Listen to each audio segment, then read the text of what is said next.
మేము కూడా మీరు మెచ్చినాకనే మేము కాంగ్రెస్ పార్టీ తరఫున బలోపేతం చేసిన వ్యక్తి మహేందర్ వ్యక్తి. అట్లాగే గ్రామ పెద్దలకి, ఇక్కడ వచ్చేసిన చర్యలందరికీ, మరి ఉప సర్పంచ్కి, మరి ఎక్స్ సర్పంచ్లకి, మరి ఇక్కడ వచ్చేసిన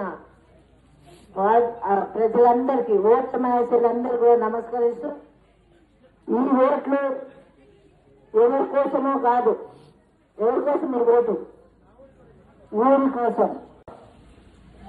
మనల్ని ఏం చేస్తారు చెప్పండి?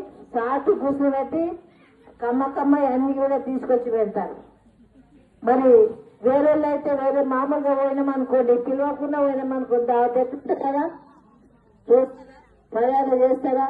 ఇది కూడా అంతే. సర్పంచ్ ఎలక్షన్లు అంటే అధికార పార్టీ వాళ్ళు ఉంటేనే అన్ని సక్రమంగా వస్తాయి. రోడ్లు కానీ, మరి మూవీస్ కానీ, డ్రైనేజ్ కానీ, లైట్ కానీ, మరి ప్రతిదీ కూడా మీ దగ్గరకు వస్తుంది.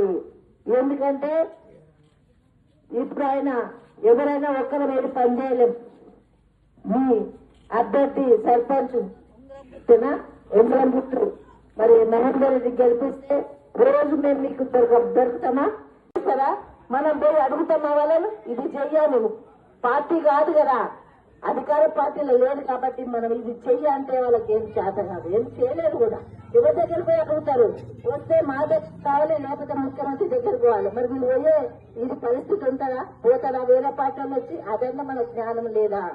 ఏమంటారు? పైసలు ఇస్తే ఓట్లు వేస్తారు, మా దగ్గర పైసలు ఉన్నాయని అహంకారంతో ఇంకా కూడా మాట్లాడతారు. సరే, నేను ఒకటే మాట చెప్తున్నా.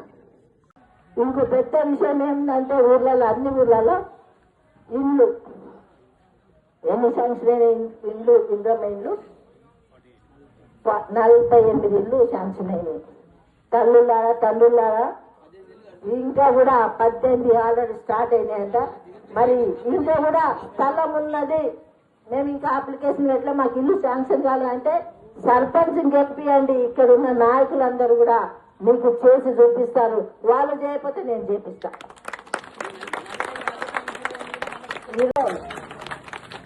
ఆ దొంగలకత మనకు తెలుసు.